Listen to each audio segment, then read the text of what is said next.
Bonjour les amis, j'espère que vous allez bien. Nous nous retrouvons aujourd'hui pour une nouvelle émission de À chacun son joli. Et aujourd'hui, j'ai vraiment la chance de recevoir Marie-Christine Dehaye. Bonjour Marie-Christine. Bonjour Anne-Hélène, ravie d'être là avec toi. Alors Marie-Christine, je vais t'avouer que je suis très impressionnée de te recevoir aujourd'hui dans mon émission. Tu me fais un effet qui m'impressionne. Mais je t'assure, Ah, alors déjà c'est un honneur. Mais si, je t'assure, c'est déjà un honneur pour moi de te recevoir. J'avais lu ton premier livre sur les mémoires akashiques et tout de suite, je sais pas, alors voilà, je suis impressionnée. qu'est-ce qui t'impressionne? J'ai envie de te poser la question. Je, je te sens déjà extrêmement puissante, donc j'ai l'impression que je suis toute petite à côté de toi, tu vois.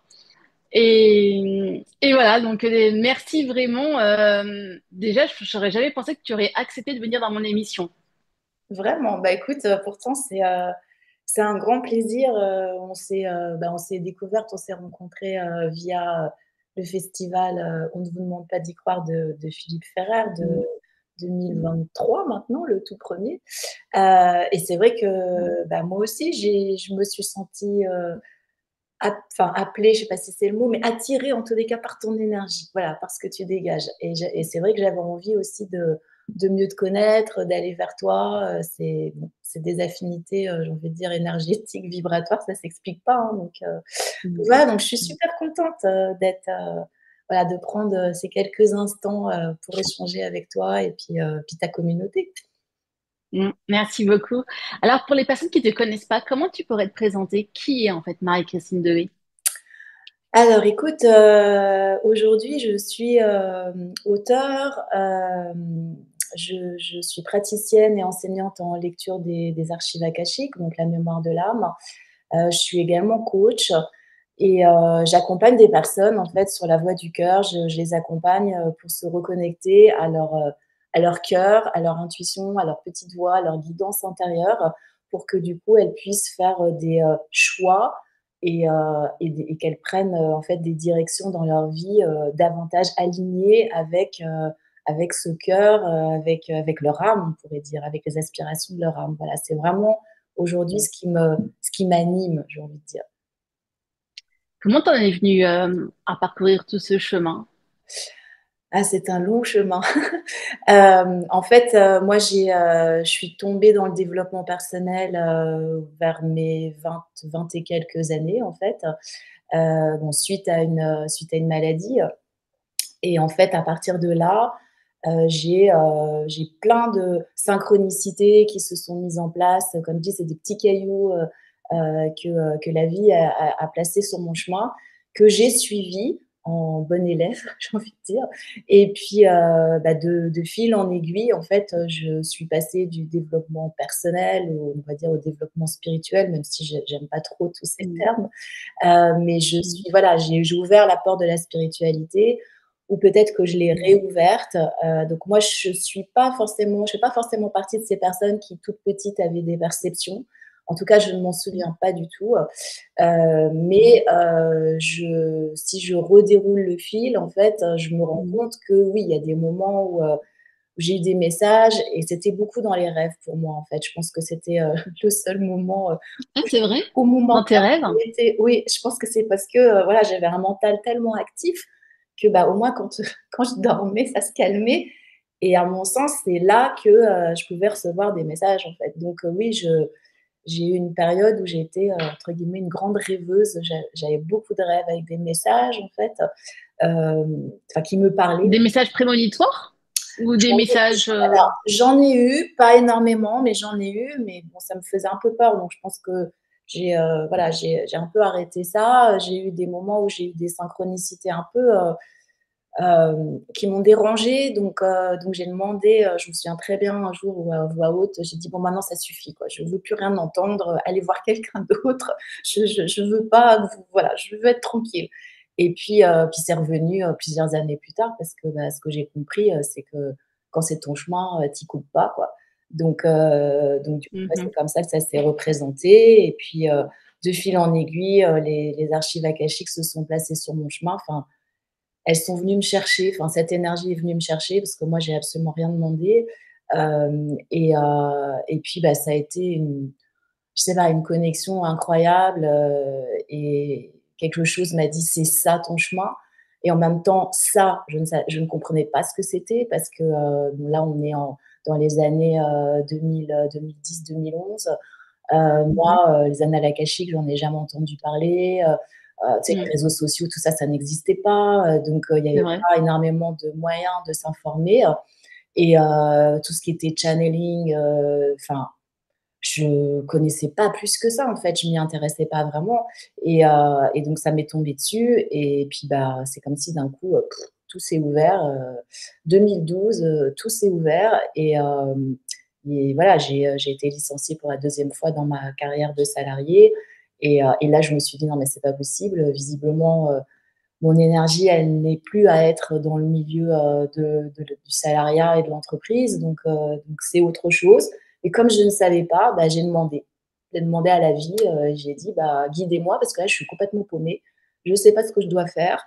À chaque fois que je tente quelque chose, ça ne marche pas, donc visiblement mon chemin, il est pas là. Mais je ne comprends pas, je ne vois pas où il est». Et à partir de là, c'est comme s'il y a quelque chose en moi qui s'est abandonné, tu vois? Qui a dit: «OK, maintenant Un lâcher prise. ouais, je laisse faire, Mm. j'arrête de Je fais vouloir». confiance. Voilà, j'arrête de vouloir, j'arrête d'être dans la méga action, l'hyperaction, l'hyperactivité, et voilà, je suis à l'écoute et j'accueille. Et donc, bah, à partir de là, à nouveau les signes se sont remis sur mon chemin. Et puis, Mm. de fil en aiguille, j'en suis là où j'en suis aujourd'hui. Parce que je suis les signes, en fait, c'est ça le truc, hein. C'est parce que beaucoup de personnes, que moi j'ai beaucoup de clientes, j'ai des clients aussi qui, voilà, qui ont de l'intuition, qui le savent, mais qui ne suivent pas. Voilà, qui ne suivent pas pour X ou Y raison. Enfin, je veux dire, il y a aucun jugement, là-dedans, hein. Moi, je suis passée par là, hein, donc je sais très bien ce que c'est. Mais c'est vrai que, bah, moi, ça fait quand même plusieurs années maintenant que quand j'ai une inspiration qui vient, je la suis. Je ne cherche pas à discuter ou quoi que ce soit. Je dis: «OK, si j'ai cette info, c'est pas par hasard», surtout quand c'est la nuit ou quand c'est juste au réveil. Là, je sais Mm. que c'est pas mon mental. Je fonctionne comme toi, moi aussi. J'entends et je suis exactement, mais à la lettre, Mmh. bah, cette inspiration parce que je sais qu'elle vient de d'eux et qui me disent, tu vas faire ça, tu vas faire ça. Et je suis pareil que toi, je me mets dans l'attente, dans l'accueil et j'essaye pas de contrôler si j'accueille seulement. Et à partir de là, ma vie est fantastique en fait. Bah oui, à partir de là, c'est fluide. Enfin, il y a des moments, c'est même, assez, stupéfiant parce que tu as l'impression que c'est magique, qu'on te déroule un tapis, enfin, c'est complètement dingue, quoi. Mais en même temps, c'est vrai que j'ai fini par accepter un message que j'avais eu il y a assez longtemps où il me disait: «Mais la vie est simple, c'est vous qui compliquez tout avec votre tête». Et donc j'étais C'est là: vrai. «Oh non, quand même, vous êtes marrant vous, c'est facile de là où vous êtes». Mais finalement, je me dis: «Mais oui, la vie est simple». C'est juste qu'on se la complique avec notre tête, avec nos peurs, avec nos croyances, avec tout un tas de choses, en fait, qui font que du coup, bah, ça crée des obstacles, des freins, des blocages, alors que si on suit cet élan de vie intérieur, en fait, ben, les choses se mettent en place, les obstacles, ils finissent par disparaître et puis surtout, on comprend pourquoi ils étaient là et c'est ça qui est important. Donc oui, je suis, mmh, Ce que je ressens avec toi, c'est que tu as trouvé la clé, la grande clé, la méthode, et tu es tellement dans l'amour que tu as envie de transmettre cette méthode pour rendre les gens heureux autour de toi. Est-ce que c'est ça? oui, ouais, ça me touche ce que tu dis parce que ça me refait penser à, mon tout premier stage, je crois, avec de développement personnel en 2004 où, l'intervenante, à un moment donné, alors je me rappelle plus du contexte, mais elle disait que, on était une quinzaine et que voilà, que moi j'étais celle qui, avait déjà utilisé cette fameuse clé, qui connaissait le chemin. Et du coup à la pause, ils sont tous venus me voir pour me demander: «Mais c'est quoi? C'est comment?» alors qu'en fait moi j'étais venue à ce stage pour avoir des clés en fait. Donc ça Ah bon? m'a, mise dans un état intérieur de chaos total. Je me suis dit: «Mais Ouais. décidément, tu comprends rien, tu as rien compris. On te dit que toi, tu sais, alors qu'en fait, j'ai l'impression de rien savoir et de rien comprendre». Et oui, je pense que cette clé, c'est de suivre cet élan intérieur, en fait, de cet élan du cœur, cette Mm. inspiration d'accepter. En fait, moi, ça m'a appris beaucoup d'humilité. C'est-à-dire que, j'ai fini par accepter que je ne sais rien, en fait. J'ai fini par accepter qu'il y a quelque chose au-dessus de moi, même si c'est pas, au-dessus vraiment, mais qui, une forme d'intelligence qui sait mieux que moi, en fait. Je l'ai, vérifié à plein de reprises, en fait. Donc à un moment donné, bah, j'arrête de m'entêter dans une direction, s'il y a plein d'obstacles et que ça marche jamais, que je suis Mm. pas bien et tout, je me dis: «Bon, bah, là, faut arrêter, quoi, c'est que c'est pas ça. Reconnaissons que c'est pas ça», avec humilité et puis, voyons ce que la vie nous met, à la place, quoi, nous présente à la place.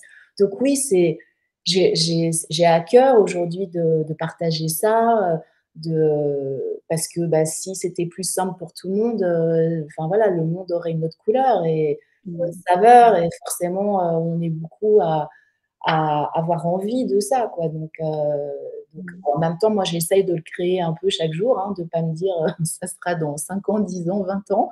C'est aussi une question de beaucoup pour moi de vision, de comment tu vois les choses, du regard que tu poses, sur ta vie, sur les événements et voilà et donc après ça change un petit peu, ton contexte, ta réalité parce que ta vision a forcément un impact sur ce que tu manifestes. Mm. Est-ce que tu serais d'accord de nous parler de ton dernier livre que j'ai eu la chance de lire? Mais oui, avec plaisir. Tu es la toute première avec qui j'en parle, en fait. Ah, c'est chouette! Donc mon dernier livre, bah, je vais peut-être le montrer, en fait. Je l'ai Ah oui, je veux bien parce que je l'ai pas physiquement. Ah Ah, voilà. puis alors j'ai un fond attends, faut que je fasse quelque chose comme ça. Il faudrait que j'enlève Tous l'arrière. les cas, j'aime beaucoup la couverture, hein. Donc en fait, Là, voilà, là, on le voit un petit peu. C'est on le voit mieux. décidé. Il faudrait que j'enlève Un petit l'arrière-plan, peu. mais alors, là, comme ça, je ne saurais pas faire, dans C'est l'immédiat. décidé, j'écoute mon cœur. Voilà, c'est décidé, j'écoute mon cœur. 21 clés pour apprendre à écouter son Mm. cœur et à développer l'amour de soi. Alors en fait, comment il est né ce livre? C'est, fin 2023 maintenant. Je méditais et puis, j'ai eu ces 21 clés qui sont venues en fait. J'ai eu ces messages Mm. qui sont venus comme ça, ces phrases. Donc je les ai notées et puis, bah, à partir de là, j'ai proposé à mon éditrice, d'écrire autour de ces thèmes-là. Mais à part les 21 clés, j'avais pas grand-chose d'autre en fait. Je savais pas très bien, comment articuler le livre, comment le démarrer et Mhm. cetera. Et donc j'ai essayé une première fois de le démarrer et puis en fait, je me suis rendue compte que j'étais dans ma tête. Et je me suis dit: «Bah non, c'est pas possible parce que je suis en train de dire, qu'il faut écouter son cœur et là j'écris depuis ma tête, donc ça va pas du tout». Donc j'ai tout laissé tomber. J'ai laissé passer, finalement, je crois quasiment 3 4 mois parce que j'étais complètement en panne, en fait, d'inspiration et puis, Mhm. ben, un jour, voilà, j'ai eu à nouveau une information, une inspiration, mais je pense que j'étais prête à ce moment-là parce que, finalement, ça m'a amenée à parler de mon cheminement, d'une manière assez, précise, depuis justement la maladie que j'ai eue, juste avant mes 30 ans, qui en fait a été le déclencheur. Donc ça c'est vraiment mon parcours, mon cheminement on pourrait dire d'éveil aujourd'hui, hein, on dirait ça, mais relié à des informations extrêmement pratiques, en fait. C'est-à-dire, tout ce que moi j'ai mis en place, pour, me Mhm. relever de cette maladie, Mhm. et surtout, du choc du cataclysme que ça a généré, en moi et donc tous les petits cailloux qui se sont mis sur mon chemin et que j'ai suivis et puis, bah, du coup, ce que ça a impliqué et changé dans ma vie de les suivre et donc voilà, donc ça, c'est toute la première partie, c'est à peu près je sais pas, un tiers, un quart du livre et après, bah, j'ai les 21 clés que, bah, Mhm. que je détaille, en fait, que j'explique, que je décrypte, Je donne des exemples, je propose des C'est ça, exercices, des c'est pratiques. ça. Je demande en fait aussi, Mm. au lecteur de, potentiellement d'évaluer où est-ce qu'il se situe, sur une échelle de 1 À à chaque fois. 10, par rapport à Mm. chaque, clé, Clé. à quel point elle est en place dans sa vie ou pas, et puis je donne des Mm. astuces pour la mettre en pratique en fait, et puis il y a des méditations audio aussi, voilà, pour accompagner un petit peu plus en profondeur, les C'est personnes. vraiment ça, tu vois, qui m'a plu dans ton livre, c'est dire, OK, j'ai trouvé une méthode, elle marche, je vais vous l'apprendre. Mais il n'y a pas que de la théorie. Mmh, C'est, je vais vous l'apprendre et je vais vous aider à la mettre en pratique. mmh, Parce ouais, que comme ça, je m'assure que vous allez bien au bout et que oui, vous allez aussi réussir. Et ça m'a vraiment plu, tu vois. Le fait qu'il y ait cité des exemples, que tu fasses après un petit résumé à la fin, est-ce qu'on a bien compris? Franchement, et d'ailleurs, donc une fois qu'on lit le livre, de temps en temps, je pense que si on oublie, on a juste à le reprendre, et puis oui, on reprend la clé, on reprend le résumé, et ah oui, c'est vrai, et hop, ça nous oui. aide. Oui, oui, oui, c'est vrai qu'il est conçu, enfin, alors après c'est mon côté aussi, moi je suis quelqu'un de très structuré, très organisé et de très pratico-pratique comme j'ai toujours dit quand je travaille en entreprise. Moi j'ai besoin de concret, ça c'est clair. Même si, je suis connectée, j'allais dire aux étoiles, j'ai besoin de concret, ça c'est inévitable, indispensable dans ma vie. Donc le livre, oui, je l'ai conçu comme ça, parce que j'ai aussi cette faculté, enfin après des fois c'est un, entre guillemets, «un défaut», mais en tous les cas, je me mets tout le temps à la place de l'autre, et donc je me dis: «OK, là je dis ça, qu'est-ce que la personne elle comprend? Est-ce qu'elle en a assez pour mettre les choses en place? Est-ce qu'il faut que je lui en dise plus?» Enfin, j'essaye tout le temps de voilà, je fonctionne comme ça dans tout le temps, hein, dans ma vie. Alors c'est pas toujours, une bonne chose de se mettre à la place des autres, hein, parce que du coup, on capte beaucoup de choses. Mais voilà, c'est mon côté empathique. Voilà, je ne sais pas transmettre quelque chose sans me mettre à la place de l'autre pour me demander, mais est-ce que déjà ça lui est utile? Est-ce que c'est suffisant? Est-ce que c'est assez précis, assez clair? Est-ce qu'il va pouvoir en faire quelque chose? Parce que sinon ça sert à rien. Enfin, je veux dire, OK, on se fait plaisir, on écrit un livre, mais moi je j'écris pas juste pour me faire plaisir, j'écris pour transmettre. Ben oui, bien C'est sûr. ça qui Ouais, m'intéresse en fait, c'est de transmettre ouais. ce que moi j'ai compris, ce que j'ai, parfois, eu du mal à comprendre, eu du mal à mettre en pratique, parfois que ça m'a coûté, cher, au niveau, santé, mais voilà, maintenant si je peux faire gagner, peut-être du temps aux gens, même s'il y a pas d'urgence et que chacun son rythme, et puis en même temps, je cherche pas non plus à faire, éviter potentiellement peut-être des erreurs d'aiguillage parce que peut-être que parce que tu fais une erreur d'aiguillage, bah, ça va t'apporter, une perle, et donc voilà, c'est nécessaire. Donc c'est clair que, bah, moi, mon parcours, oui, il y a eu plein de dérapages, mais en même temps, ces dérapages, bah, j'ai compris, ils m'ont été utiles, parce que je me suis donné aussi la peine de me poser et d'essayer de comprendre ce que ça venait me raconter, en fait. Donc parce que je pars du principe que chaque expérience, en fait, tout ce que tu vis, en fait, est là pour te raconter quelque chose, en fait. Donc c'est vrai que quand ça se passe bien, on ne se pose pas trop de questions en général. Quand ça se passe mal, on a peut-être un peu plus tendance à se dire: «Mais mince, mais pourquoi?» et cetera. Donc moi, plutôt que de me dire: «Pourquoi?» et de faire ma victime, je me dis: «Bon, OK, là, la vie est en train d'essayer de te faire passer un message, cocotte, et tu as pas compris. Donc posons-nous 30 secondes ou un peu plus et essayons d'y voir plus clair». Alors moi, c'est comme ça que je fonctionne, et depuis que je fonctionne comme ça a tout changé, en fait, tout changé. D'ailleurs, c'est une de tes clés, Oui, de sortir de ta victime. ouais, Ça fait partie des 21 clés. ouais, ouais, ouais, c'est vraiment le côté Calimero, que j'avais beaucoup quand j'étais plus jeune. Je m'identifiais énormément à ce petit personnage, et puis, bah, oui, à un moment donné, j'ai compris que ça servait à rien, en fait, parce que moi, je me sens pas mieux à faire ça, et puis, bah, ma vie, elle avance pas, enfin, donc oui, C'est oui, ça ça. fait partie d'une des clés, tout à fait, ouais. Ouais, ouais. Est-ce que, il y a une clé plus importante qu'une autre ou est-ce que les 21 clés sont importantes? Alors, toutes sont importantes. Après, quand tu poses cette question, ce qui me vient, c'est les intentions. c'est de poser des intentions claires. En fait, ça, c'est en plus un message qui est très récurrent dans les archives akashiques. C'est toujours, ils demandent: D'accord. «Quelle est votre intention? Vous voulez faire ça? Vous voulez aller là? Quelle est votre intention?» C'est vraiment, du coup, ton moteur. Pourquoi? Qu'est-ce qui t'anime, en Pourquoi? fait? Ouais, c'est ça. Qu'est-ce qui fait que tu as envie d'écrire un livre? Qu'est-ce qui fait que, tu veux accepter ce projet plutôt que tel autre, que tu veux le refuser, en fait? C'est hyper important parce que l'intention, ça va venir focaliser, en fait, ton énergie et ton attention dans une direction. Et à partir du D'accord. moment où tu portes ton attention à un endroit, bah, ça renforce l'énergie à cet endroit-là et ça décuple et donc ça donne plus de probabilité que ça se réalise, en fait. Donc, Mmh. donc quand on fait les choses intentionnellement, elles ont un autre impact, une autre couleur et une autre saveur que quand on les fait Mmh. inconsciemment. Et l'autre clé, c'est aussi de mettre de la conscience dans ce qu'on fait, en fait. Mmh. Parce que sinon, on est dans une espèce de comportement, robotique. On n'est pas là, en fait. On fait les choses, mais il y a quelque chose en nous qui est pas là et ça n'a pas du tout, ça a pas le même impact, quoi.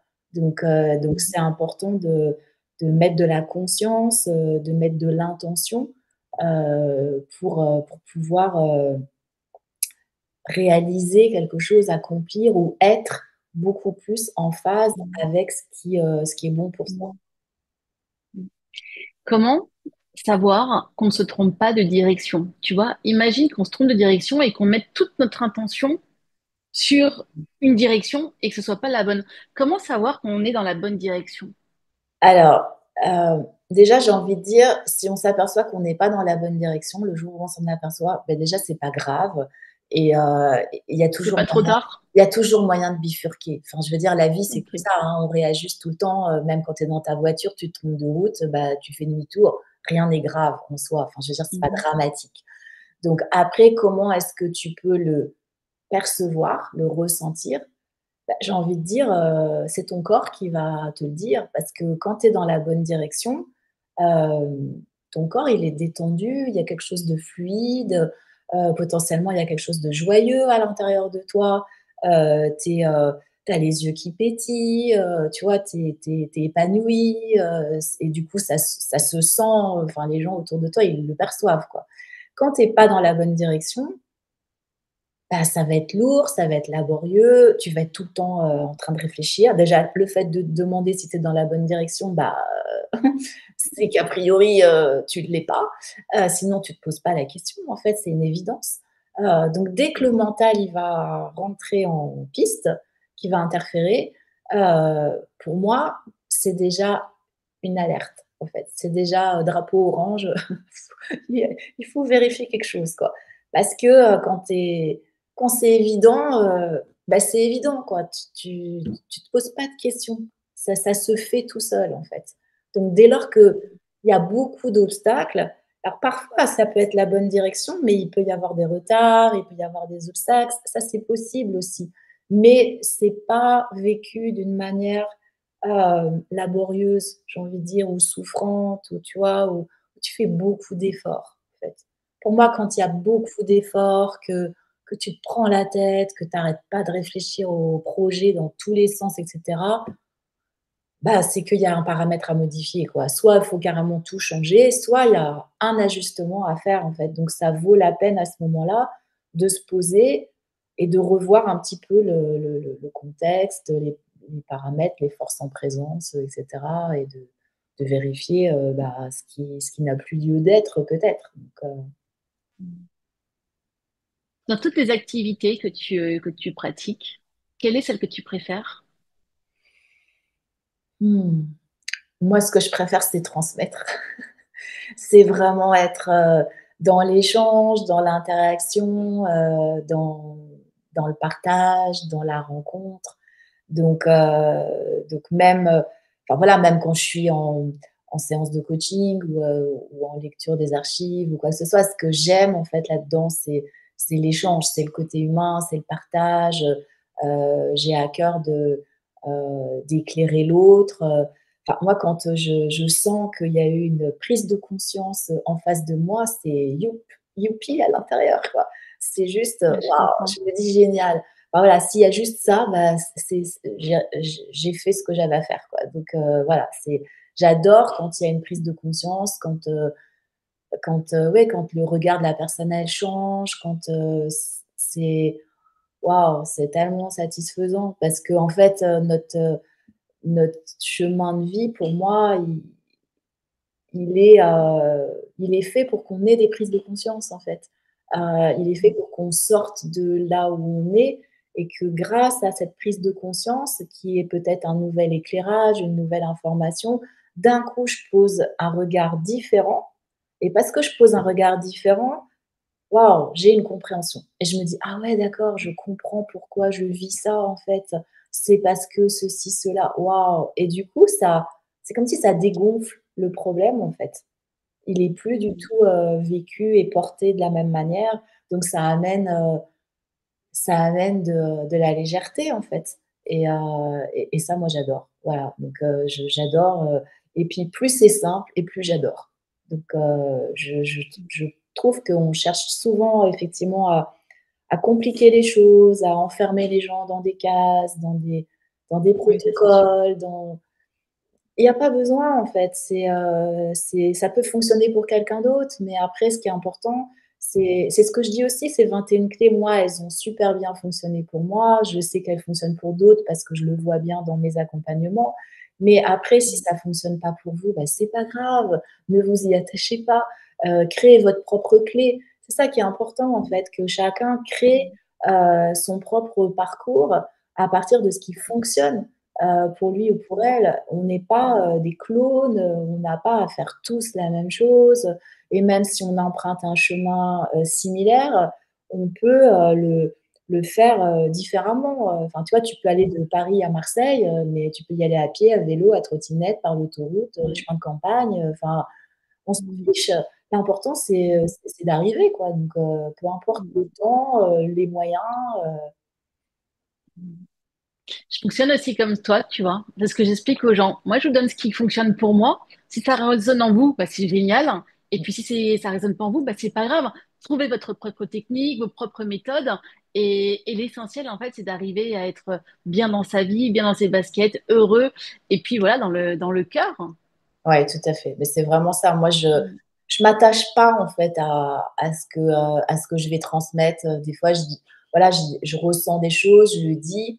Bon, la personne, ça, ok, ça lui parle pas plus que ça. Je dis, bah c'est pas grave, laissez-le de côté. Peut-être que ça vous parlera dans quelques temps ou pas du C'est tout, et ça. c'est pas grave. Je veux dire, on avance, on continue. Mm.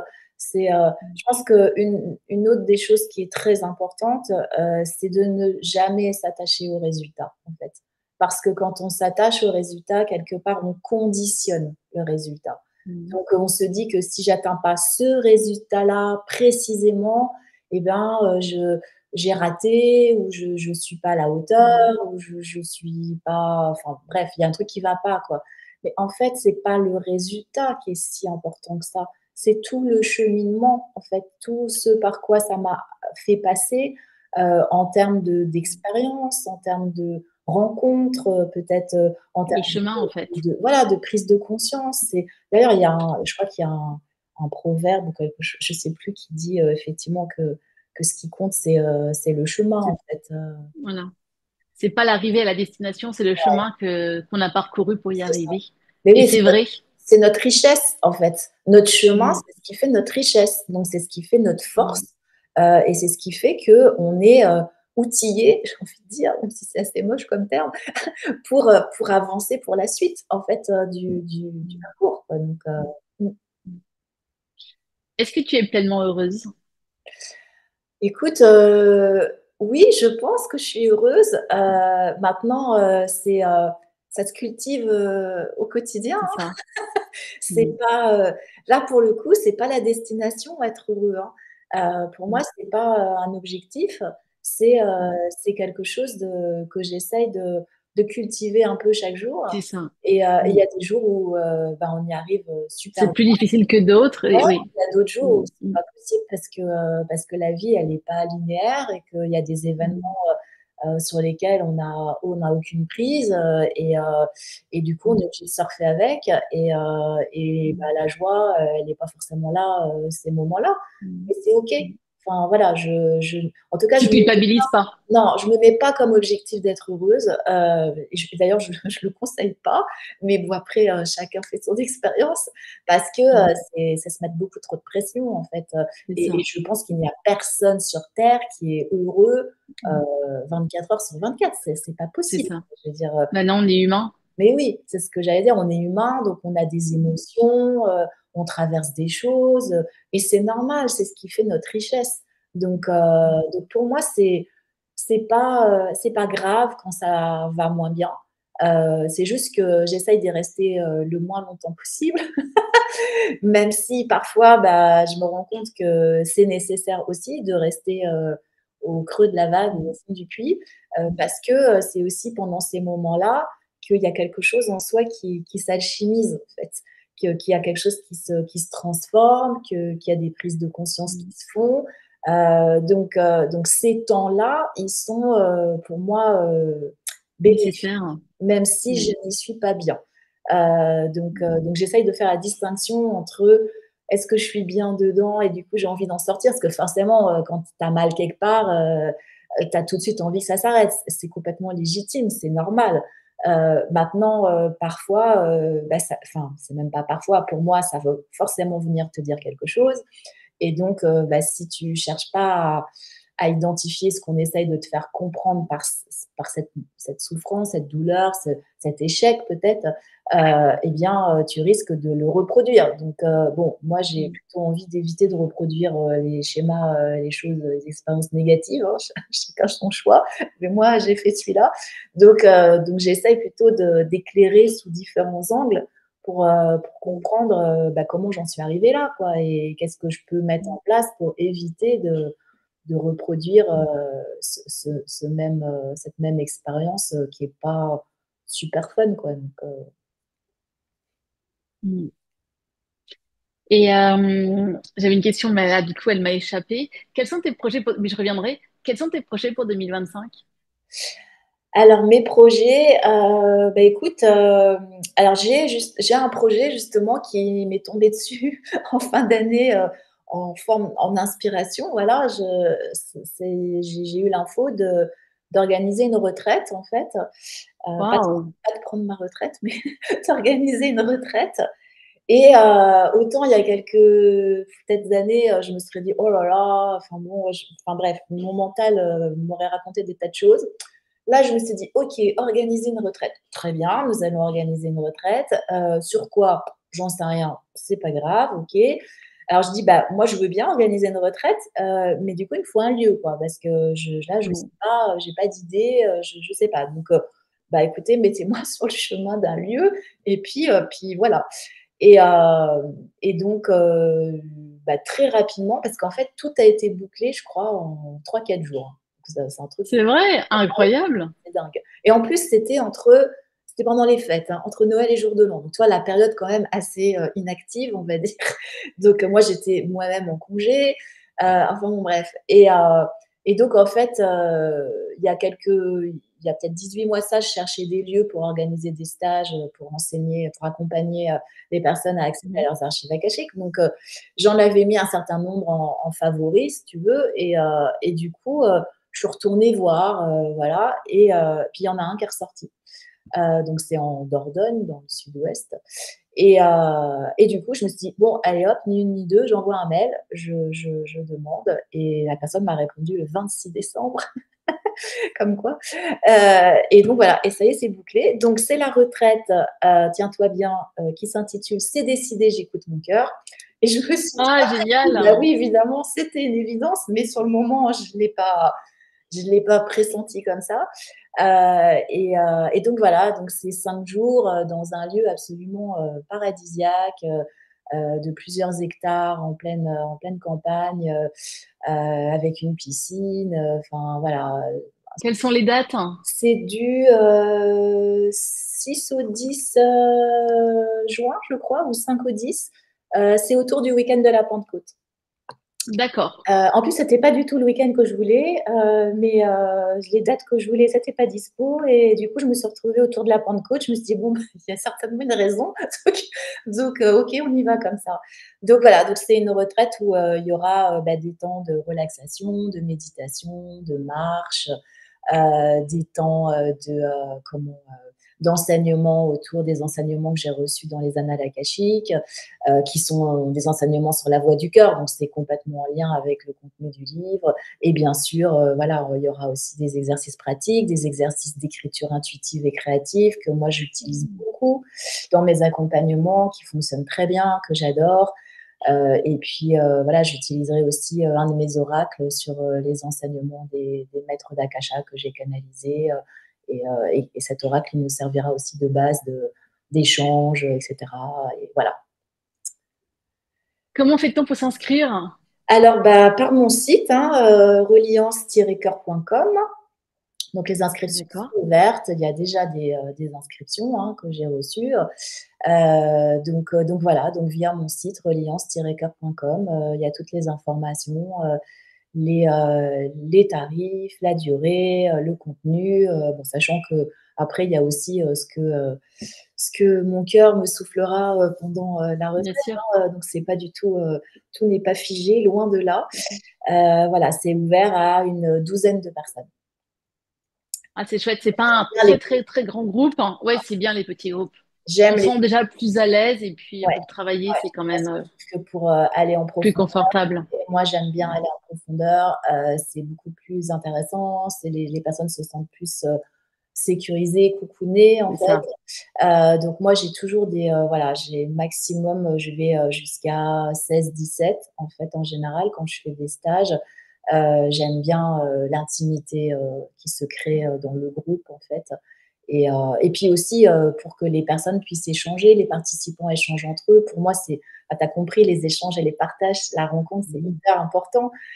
Donc, j'ai aussi à cœur d'offrir ça et d'amener ça et de choisir aussi des lieux qui favorisent ce côté où on peut se déposer en confiance, voilà, où tout est pris en charge, où on a juste à se laisser porter et à profiter, en fait. Donc voilà. Donc ça, c'est mon projet, voilà, mon nouveau projet, en tout cas, à aujourd'hui, hein, parce que peut-être il y a d'autres choses qui vont venir, mais pour l'instant, je n'ai pas l'info, on va dire. Et sinon, après, je continue, voilà, tout ce que je fais déjà, mes stages, mes accompagnements individuels. Donc ça continue. Toutes les dates sont mentionnées sur mon site internet. Ouais, c'est ça. De toute façon, ouais. Tout sur ton site internet. Tout est sur mon site Ouais. internet. Ouais, ouais, tout à fait. C'est aussi un agenda, c'est ça, pour s'inscrire? Enfin, Il y pour a les séances Ouais, tu peux individuelles? t'inscrire à une newsletter en fait. Et du coup, D'accord. effectivement, les dates des stages, je les annonce toujours en priorité à ma newsletter, en fait, à ma communauté, aux personnes qui me suivent. Et puis après, je les publie sur mon site internet. Mais voilà, donc effectivement, moi, je fonctionne avec mon site internet. Donc, j'ai aussi hein, une page Facebook, mais je suis beaucoup moins présente voilà, parce que ça demande beaucoup Mm. de temps et d'énergie surtout. Et voilà, Mm. j'essaye de préserver mon énergie. Du coup, Bien ma sûr. communication, c'est essentiellement ma newsletter et mon site internet, un petit peu Facebook. Voilà. Ok. Eh ben, c'est super. Bah, franchement, merci beaucoup, Marie-Christine, pour cet échange. J'étais vraiment ravie de passer ce moment avec toi. Merci beaucoup Anne-Hélène. C'était adorable de m'avoir invitée et puis j'ai beaucoup aimé notre échange aussi. Merci à toi. Ah, merci. Les amis, comme d'habitude, je vous embrasse très très fort et je vous dis à très bientôt pour une prochaine émission. Au revoir.